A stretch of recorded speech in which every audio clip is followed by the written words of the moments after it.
ठाणे जिल्ह्यातील 18 विधानसभा मतदारसंघामध्ये आज रोजी मतदान होत आहे। एकूण 72,29,339 मतदारांच्या हाती 244 उमेदवारांचं भवितव्य आहे। यासाठी निवडणूक यंत्रणेची संपूर्ण तयारी झाली असून मंगळवारी निवडणूक कर्मचारी मतदान साहित्य नेमून दिलेल्या केंद्रामध्ये रवाना झाले। दरम्यान जिल्हाभरात 24 भरारी पथके, 18 विशेष कंपन्यांसह 15,096 इतका फौजफाटा बंदोबस्तासाठी तैनात करण्यात आल्याची माहिती जिल्हाधिकारी तथा मुख्य निवडणूक निर्णय अधिकारी अशोक शिनगार यांनी दिली आहे।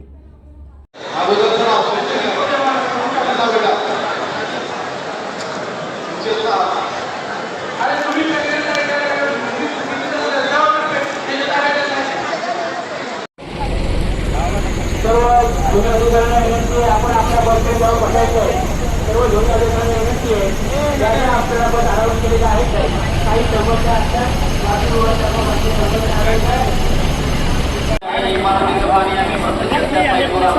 आपण आपल्या बसेस हलवायच्या नाही।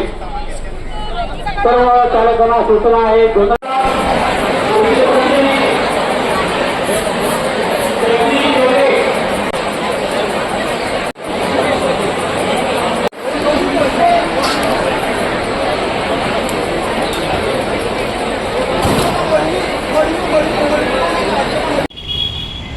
सर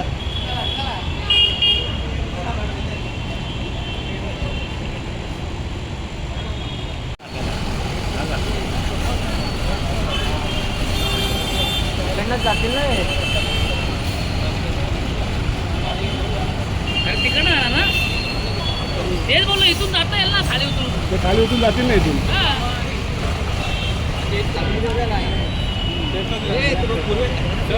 सर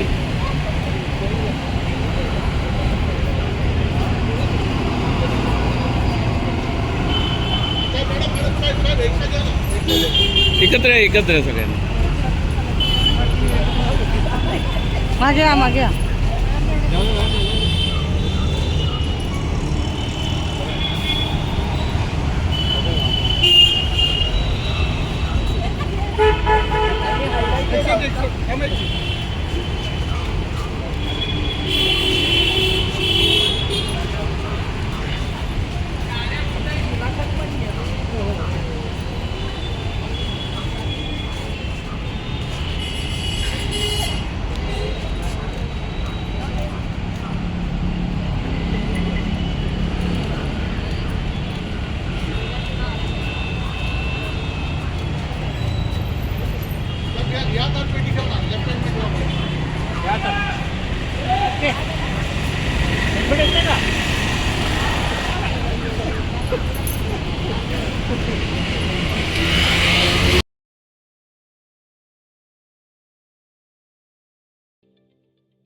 ठाणे महानगरपालिकेचे मालमत्ता कर म्हणजेच प्रॉपर्टी टॅक्स भरण्याचे आवाहन। सन 2022-23 या आर्थिक वर्षाचे मालमत्ता कराचे म्हणजेच प्रॉपर्टी टॅक्सचे बिल ठाणेकर करदात्यांना महापालिकेमार्फत आर्थिक वर्षाच्या सुरुवातीस म्हणजेच माहे एप्रिल 2022 मध्ये देण्यात आलेले आहे। तथापि अद्यापही काही करदात्यांनी मालमत्ता कर महापालिकेकडे जमा केलेला नाही। सध्या आर्थिक वर्षाचा अंतिम टप्पा सुरू झाला आहे। मालमत्ता कर वसुलीसाठी महापालिकेतर्फे कडक कारवाई हाती घेण्यात आली आहे। या अंतर्गत जंगम मालमत्ता, टीव्ही, फ्रीज, वाहन व इतर जप्त करणे तसेच स्थावर मालमत्ता वॉरंट बजावून जप्त करण्यात येत असून मालमत्तेचा जाहीर विक्रीद्वारे लिलाव करून कराची रक्कम वसूल करण्यात येत आहे। मालमत्तेस पाणी पुरवठा करण्यात येणारे नळ संयोजन खंडित करण्यात येत आहेत। त्याचप्रमाणे थकीत मालमत्ता करावर 2% व्याज आकारले जात असल्याने भरावयाची रक्कम वाढत आहे। आपला मालमत्ता कर propertytax.thanecity.gov.in या लिंकद्वारे तसंच गुगल पे, फोन पे, पेटीएम याद्वारे ऑनलाईन पद्धतीने करण्याची सुविधा उपलब्ध करून दिली आहे। शनिवार, रविवार व सार्वजनिक सुट्टीच्या दिवशी नागरिकांना मालमत्ता कर भरणे सोयीचे व्हावे याकरता महापालिकेचे मालमत्ता कर संलग्न कार्यालय या दिवशी कार्यान्वित ठेवण्यात आलेले आहे। तरी मालमत्ता कर वसुलीची अप्रिय कारवाई टाळण्याच्या दृष्टिकोनातून मालमत्ता कर भरून महापालिकेस सहकार्य करावे। धन्यवाद।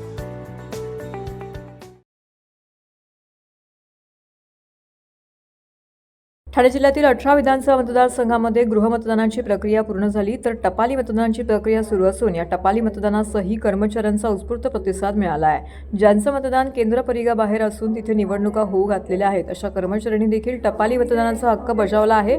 तसेच प्रत्यक्ष मतदान प्रक्रियेत असलेल्या सर्व निवडणुकीच्या दिवशी कर्तव्यावर असणाऱ्या कर्मचाऱ्यांनी आपला मतदानाचा हक्क बजावला आहे. ठाणे जिल्ह्यात 18 विधानसभा मतदारसंघातून गृहमतदानासाठी एकूण 940 जणांनी अर्ज दाखल केले होते.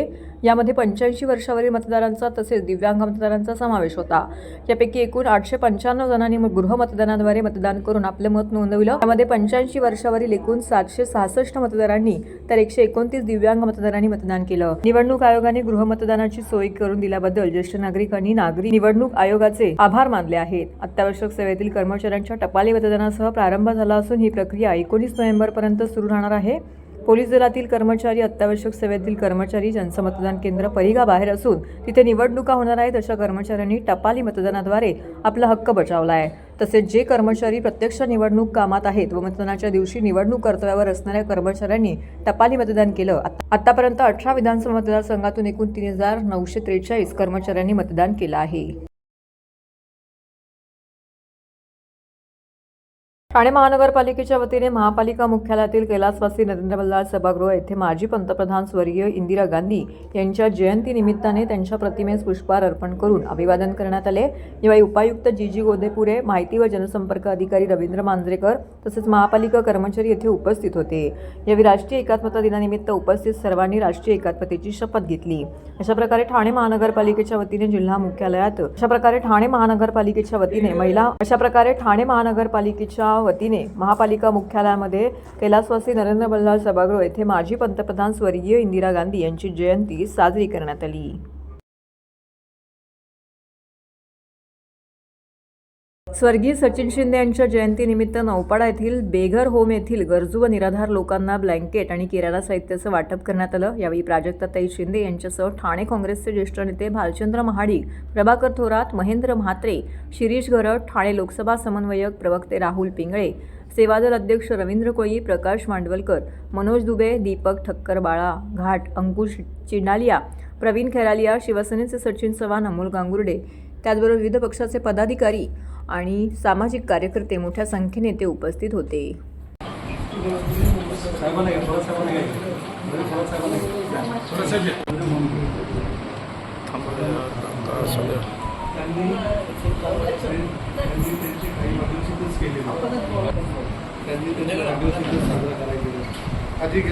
त्या काकांना द्या ताई.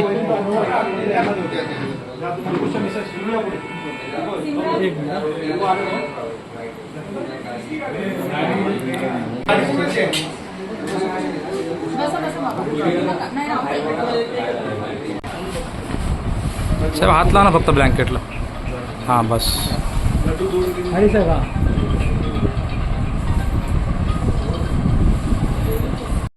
काँग्रेसचे ठाणे शहर काँग्रेसचे प्रवक्ते स्वर्गीय सचिन शिंदे यांचा आज जयंतीचा कार्यक्रम आहे.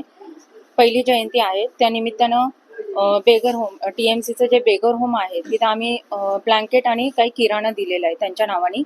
आणि त्यांनी जो कार्यक्रम राबवत होते पूर्वी तोच मी पुढे चालू ठेवला आहे आणि ठेवणार आहे. आज भारतरत्न स्वर्गीय इंदिराजी गांधी यांची जयंती आणि त्यांच्या जयंतीनिमित्त त्यांना विनम्र अभिवादन करतो. आणि नेहमीच सचिन भाऊंचा वाढदिवस या जयंती दिनी असायचा, परंतु आजच्या या जयंती दिनी सचिन भाऊ आपल्यामध्ये नाही. सचिन भाऊंचं काम हीच त्यांची ओळख होती. सचिन भाऊ ठाणे काँग्रेसचे प्रवक्ते होते. इंटकच्या अध्यक्षपदाची पूर्ण जिल्ह्याची धुरा त्यांच्याकडे होती आणि अखंड समाजसेवेचं व्रत त्यांनी घेतलेलं असायचं. तुम्ही बघितलं असेल, प्रत्येक सामाजिक कार्यामध्ये ते हिरिरीने भाग घ्यायचे. अनेक उपक्रम त्यांच्या माध्यमातून या ठिकाणी राबवले जायचे. आणि हे राबवत असताना आज सचिन भाऊंचा वारसा पुढे नेत आमच्या प्राजक्ताताई असतील किंवा त्यांच्याबरोबरचे सहकारी असतील, प्रवीण खैरालिया असतील, अंकुश चिंडालिया असतील किंवा त्या ठिकाणचे स्थानिक हिदायत मुकादम जे असतील, असे अनेक लोक की सचिन भाऊंचा वारसा हा पुढे चालू ठेवला पाहिजे. आणि प्राजक्ताताईंनी पुढाकार घेत त्यांच्या माध्यमातून जे जे कार्यक्रम राबवले जायचे सामाजिक, ते कार्यक्रम पुढे ठेवण्याचं त्यांनी आजच्या या दिनी, त्यांच्या जयंती दिनी त्यांनी हे उपक्रम या ठिकाणी राबवलेले आहेत. आणि सचिन भाऊ जे जे कार्यक्रम राबवायचे ते प्राजक्ताताईंच्या माध्यमातून यापुढे भविष्यामध्ये राबवले जातात. जागतिक कीर्तीच्या महान नेत्या सर्वांच्या वंदनीय इंदिरा गांधी यांच्या जयंती दिनानिमित्त आज या ठिकाणी आपल्या सर्वांचे जवळचे अतिशय मनमिळावू सचिन शिंदे ज्यांनी युवक काँग्रेसपासून अतिशय या ठाणे शहरामध्ये काँग्रेस पक्षाचं अतिशय निष्ठेनं काम केलं आणि काँग्रेस पक्षाची जी ध्येय धोरणं आहेत, इंदिरा गांधींनी ज्याप्रमाणे गोरगरिबांसाठी सेवा केली, सर्वसामान्यांसाठी सर्व धर्मसमभाव या जागून, त्याचप्रमाणे सचिन शिंदे देखील आपल्या संपूर्ण जीवनामध्ये इंदिरा गांधींचे जे उपक्रम होते ते सातत्याने या शहरामध्ये ते गोरगरिबांसाठी राबवत होते आणि म्हणून त्यांचं अकाली निधन झालं. त्यांचा समाजसेवेचा जो वारसा आहे ते व्रत त्यांच्या सुविद्य पत्नी यांनी स्वीकारलेलं आहे आणि त्यांच्या विभागातील सर्व प्रवीण खराले असतील, हिदायत मुकादम असतील, अंकुश असेल, माडिक असेल, हे सर्व कार्यकर्ते या पुढील काळामध्ये निश्चितपणे सचिन शिंदे यांचं जे कार्य आहे ते पुढे नेण्यासाठी त्यांना मदत करतील या ठिकाणी मी अशी अपेक्षा व्यक्त करतो. आणि या ठिकाणी ज्यांना आपण त्यांच्या हस्ते जे ब्लँकेट दिलेले आहेत त्या सर्वांना या शुभेच्छा व्यक्त करतो आणि त्यांचं जीवन अतिशय सुसह्य आरोग्यदायी राहावं अशी या ठिकाणी मनोकामना व्यक्त करतो. पुढील 2 दिवस सोशल मीडियात प्रचाराचा धुरळा उडणार असल्याचं, येथील अपप्रचार आणि चुकीच्या प्रचारावरती प्रशासनाची 24/7 अशी करडी नजर राहणार आहे.